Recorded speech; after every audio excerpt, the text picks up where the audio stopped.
나 표현하리라. 다 고백 못해도 나 고백하리라. 다 알 수 없어도 나 알아가리라. 다 닮지 못해도 나 닮아가리라.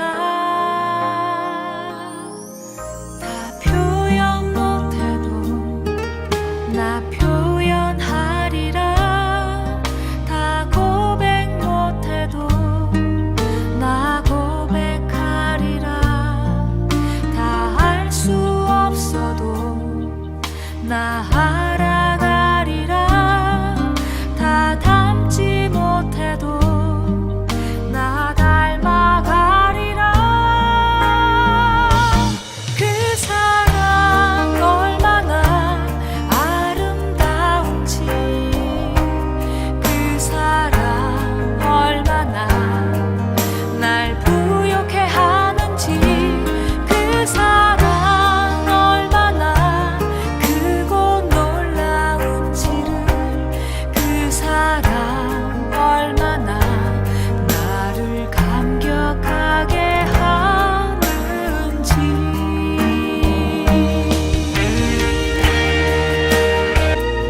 다 표현 못해도 나 표현하리라.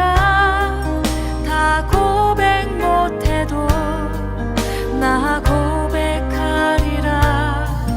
다 알 수 없어도 나 알아가리라.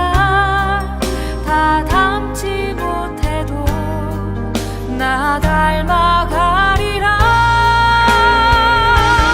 그 사랑 얼마나 아름다운지, 그 사랑 얼마나 날 부욕해 하는지, 그 사랑 얼마나 크고 놀라운지를, 그 사랑 얼마나 나를 감격하게 하는지, 그 사랑 얼마나 아름다운지, 그 사랑 얼마나 날 부욕해 하는지, 그 사랑 얼마나 크고 놀라운지를, 그 사랑 얼마나 나를 감격하게 하는지, 그 사랑 얼마나 크고 놀라운지를, 그 사랑 얼마나 나를 감격하게 하는지.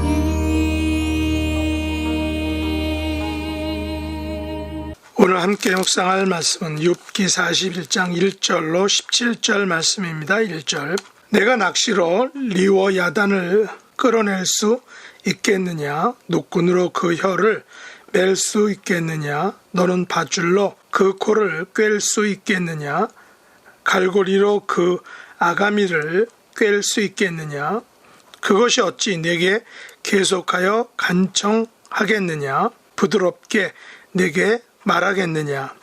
어찌 그것이 너와 계약을 맺고 너는 그를 영원히 종으로 삼겠느냐? 내가 어찌 그것을 새를 가지고 놀듯 하겠으며 내 여종들을 위하여 그것을 메어 두겠느냐? 어찌 장사꾼들이 그것을 놓고 거래하겠으며 상인들이 그것을 나누어 가지겠느냐? 내가 능히 많은 창으로 그 가죽을 찌르거나 작사를 그 머리에 꽂을 수 있겠느냐? 내 손을 그것에게 얹어보라. 다시는 싸울 생각을 못하리라. 참으로 잡으려는 그의 희망은 헛된 것이니라. 그것의 모습을 보기만 해도 그는 기가 꺾이리라. 아무도 그것을 격동시킬 만큼 담대하지 못하거든 누가 내게 감히 대항할 수 있겠느냐? 누가 먼저 내게 주고 나로 하여금 갚게 하겠느냐? 온 천하에 있는 것이 다 내 것이니라. 내가 그것의 지체와 그것의 큰 용맹과 늠름한 체구에 대하여 잠잠하지 아니하리라. 누가 그것의 겉가죽을 벗기겠으며 그것에게 겹재갈을 물릴 수 있겠느냐? 누가 그것의 턱을 벌릴 수 있겠느냐? 그의 둥근 이틀은 심히 두렵구나. 그의 절비한 비늘은 그의 자랑이로다. 튼튼하게 봉인하듯이 닫혀 있구나. 그것들이 서로 달라붙어 있어 바람이 그 사이로 지나가지 못하는구나. 서로 이어져 붙었으니 능히 나눌 수도 없구나. 아멘. 오늘 말씀의 제목은 다 내 것이니라 라는 것입니다. 오늘 본문 11절 말씀을 다시 보시면 누가 먼저 내게 주고 나로 하여금 갚게 하겠느냐? 온 천하에 있는 것이 다 내 것이니라 라고 말하고 있습니다. 오늘 드디어 욥기서의 이브날이라고 할 수 있겠습니다. 바로 욥기서의 끝장에서 두 번째 장인 41장이기 때문입니다. 41장도 40장과 마찬가지로 하나님께서 욥에게 하시는 질문입니다. 40장 15절에서 하나님께서는 욥에게 소같이 풀을 먹는 베헤못에 대해 말씀하셨습니다. 베헤못은 엄청나게 큰 짐승을 의미합니다. 베헤못은 하마나 코끼리같이 큰 짐승을 의미하는 것입니다. 40장에서는 하마에 대해 이야기를 했습니다. 40장 15절을 보시면 이제 소같이 풀을 먹는 베헤못을 볼지어다 내가 너를 지은 것 같이 그것도 지었느니라 라고 했습니다. 하나님께서는 욥을 지으신 것 같이 하마도 지으셨다라고 말씀하신 것입니다. 욥은 하나님의 피조물입니다. 욥에 대한 소유권은 하나님에게 있습니다. 욥은 지으심을 받은 피조물이죠. 욥은 자신이 하나님에 의해서 지음받은 존재라는 사실을 깨달아야 했던 것입니다. 하나님께서 욥을 지으셨다는 것은 하나님께서 욥을 책임져 주신다는 것을 의미하기도 합니다. 까마귀 새끼까지도 입히시고 먹이시는 하나님께서 욥을 지켜주시는 것을 욥은 깨달아야 했던 것이죠. 그래서 하나님은 욥에게 계속해서 존재론적인 질문을 하셨던 것입니다. 그리고 계속되는 하나님의 질문 공세에 욥은 손을 들게 되죠. 자기 의를 포기하게 되는 것입니다. 40장 4절에서 이렇게 대답하였습니다. 보소서 나는 비쳐나오니 무엇이라 대답하리까? 욥은 하나님 앞에서 비로소 자신의 비천함을 깨달은 것입니다. 결국 하나님께서 40장 15절 이하에서 베헤못 즉 하마에 대해 말씀하실 때 욥은 더욱 자신의 비참함을 느꼈을 것입니다. 그리고 하나님께서는 41장에서도 베헤못과 같은 동물인 리워야다 즉 악어에 대해 말씀하십니다. 사실 악어는 하마나 코끼리 같은 베헤못보다 더욱 강한 동물입니다. 하나님께서는 하마보다 더욱 강한 악어에 대한 진리들을 말씀하시면서 욥이 얼마나 작은 존재인지 얼마나 하잘것없는 존재인지를 깨닫게 해주셨던 것입니다. 오늘 본문 1절과 2절을 보시면 내가 낚시로 리워야단을 끌어낼 수 있겠느냐? 노끈으로 그 혀를 맬 수 있겠느냐? 너는 밧줄로 그 코를 꿰 수 있겠느냐? 갈고리로 그 아가미를 꿰 수 있겠느냐? 라고 질문하신 것입니다. 리워야단은 악어입니다. 리워야단은 앞장의 베헤못보다 하마보다 더욱 강한 동물이죠. 그래서 낚시로는 악어를 끌어낼 수 없습니다. 낚시도 레벨이 있다고 합니다. 낚시 바늘도 다양하죠. 고기에 맞는 바늘을 사용해야 고기를 잡을 수 있다는 것입니다.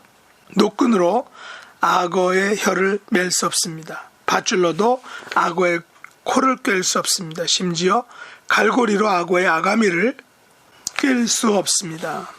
악어는 보통의 방법으로는 감히 손을 댈 수 없는 아주 강한 동물이라는 것입니다. 왜 하나님께서 악어의 힘을 강조하셨을까요? 하나님의 강하심을 비교해서 나타내 주기 위해서일 것입니다. 10절에 보시면 이 리워야단보다 하나님께서 더욱 강하시다라고 말씀하시죠. 아무도 그것을 격동시킬 만큼 담대하지 못하거든 누가 내게 감히 대항할 수 있겠느냐라고 하나님이 말씀하셨습니다. 악어 하나도 다루지 못하는 사람이 어떻게 악어를 만드신 하나님을 대항할 수 있느냐라고 질문하신 것입니다. 인간의 고통은 하나님을 배반한 것에서 시작되었습니다. 하나님을 대항하는 것은 가장 미련하고 어리석은 짓이라고 욥에게 지금 말씀하고 계신 것입니다. 4절과 5절에 보시면 어찌 그것이 너와 계약을 맺고 너는 그를 영원히 종으로 삼겠느냐? 내가 어찌 그것을 새를 가지고 놀듯 하겠으며 내 여종을 위하여 그것을 메어 두겠느냐라고 질문하십니다. 계약이란 상대방과 어느 정도 힘이 대등한 관계에서 이루어지는 것이죠. 그러나 악어와 욥은 계약을 맺을 수 없습니다. 왜냐하면 이 둘 사이에는 힘의 균형, 힘의 밸런스가 깨져 있기 때문입니다. 힘에 있어서는 일방적으로 악어가 더 강합니다.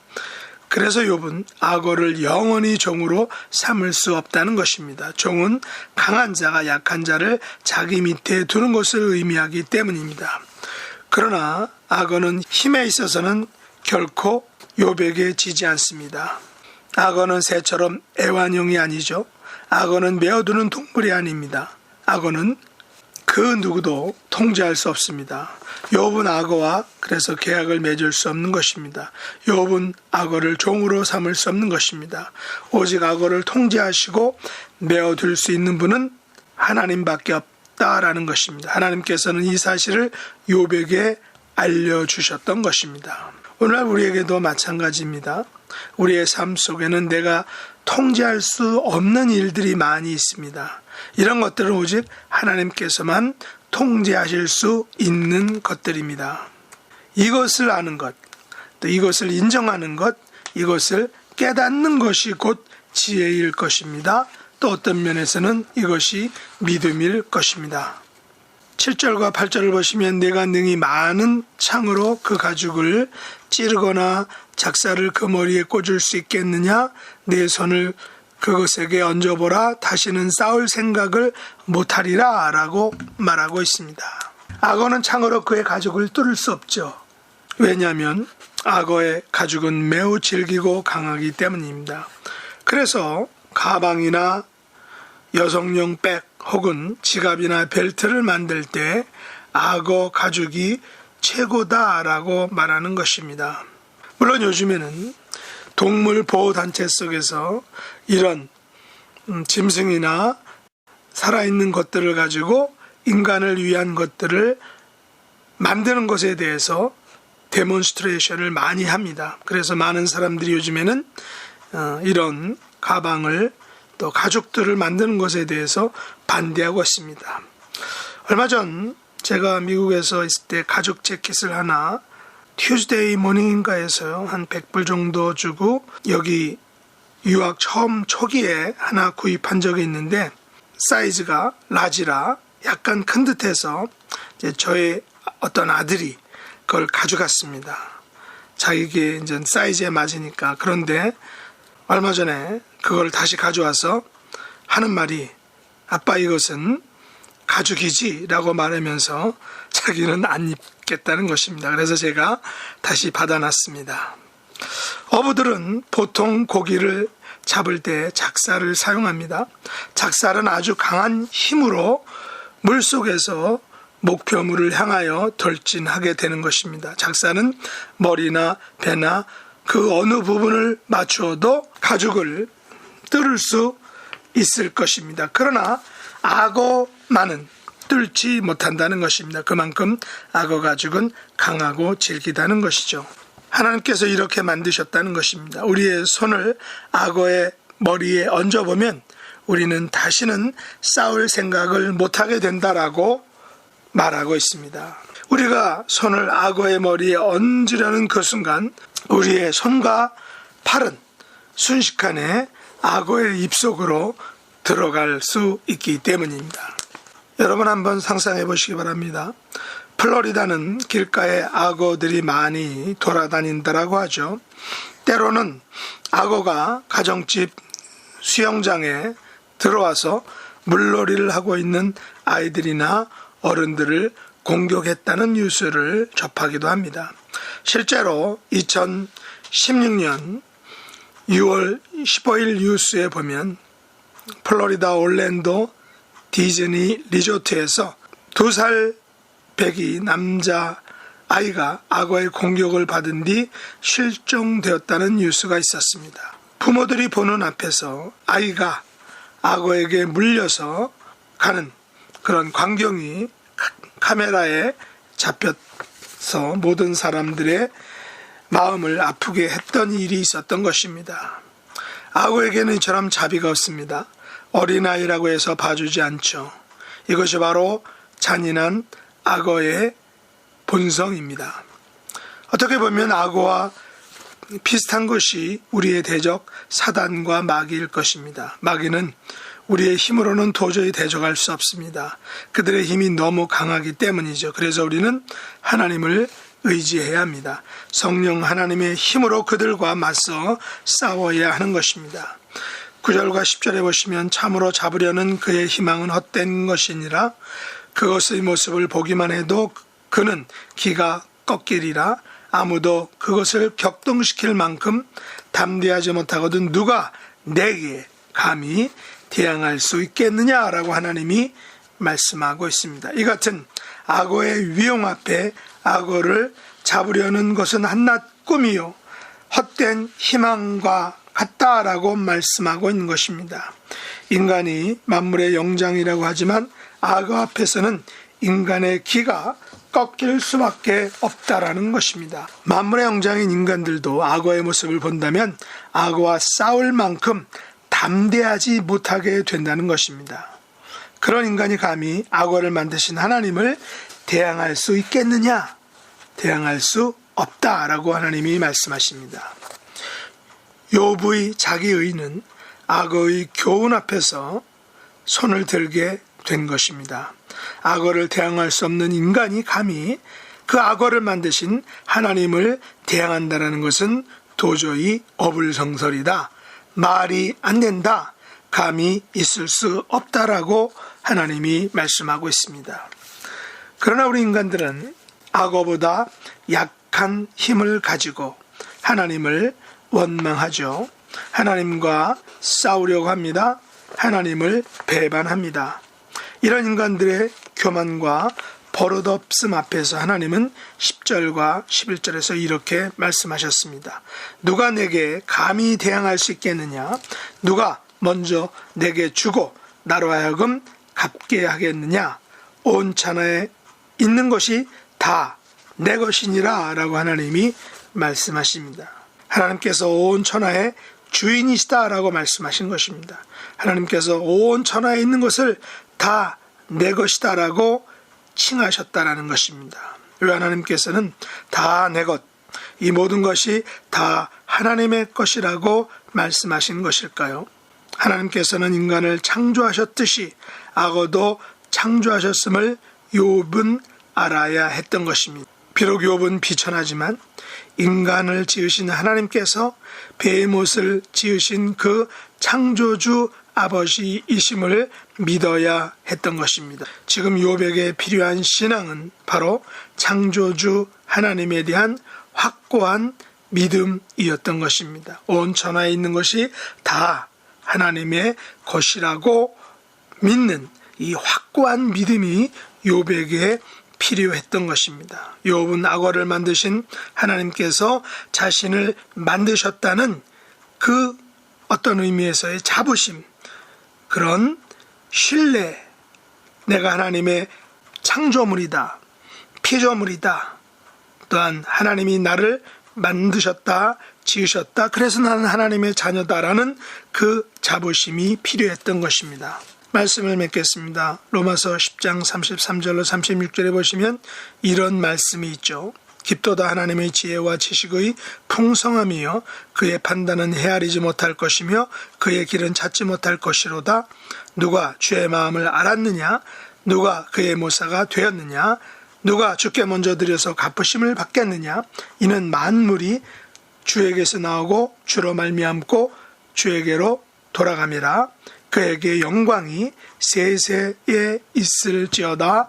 아멘 하는 말씀이 로마서 말씀이 있습니다. 우리 하나님의 지혜와 지식은 그 깊이와 넓이와 높이가 다함이 없다는 것입니다. 끝이 없다는 것입니다. 풍성하다는 것입니다. 측량할 수 없다는 것입니다. 그분의 판단을 우리는 결코 헤아리지 못합니다. 그분의 길을 우리는 쉽게 찾을 수는 없습니다. 우리는 그분의 마음을 헤아릴 수 없다는 것입니다. 그분에게는 지혜의 부족함이 없습니다. 이 세상 모든 만물은 그분에게, 하나님에게서 나오는 것입니다. 그분으로 말미암는다는 것입니다. 또한 그분에게로 돌아가는 것입니다. 우리가 할 수 있는 일은 그분의 영광을 그분에게 온전히 돌려드리는 것입니다. 그리고 그 영광을 우리가 노래하고 우리의 삶에서 드러내고 나타내는 것입니다. 오늘도 악어를 지으신 하나님께서 나도 지으셨기에 나는 하나님의 것이라는 믿음을 가지고 승리하는 삶을 살아가는 복된 하루가 될 수 있기를 예수님의 이름으로 축복합니다. 기도하겠습니다. 하나님 아버지, 하마와 악어를 만드신 하나님을 찬양합니다. 비천하시만 하나님의 것인 욥을 만드신 하나님을 찬양합니다. 또한 우리를 만드신 하나님을 찬양합니다. 인간의 비천함을 아는 것이 지혜인 줄 믿습니다. 하나님의 하나님 되심을 알고 그것을 인정하고 그것을 노래하고 우리의 삶 속에서 드러내고 나타내는 것을 우리가 이 땅에서 실천할 수 있도록 그런 삶이 우리의 몫이요 사명인 줄 믿고 그런 삶을 살아가는 저희들이 되게 하여 주옵소서. 예수님의 이름으로 간절히 기도드렸나이다. 아멘.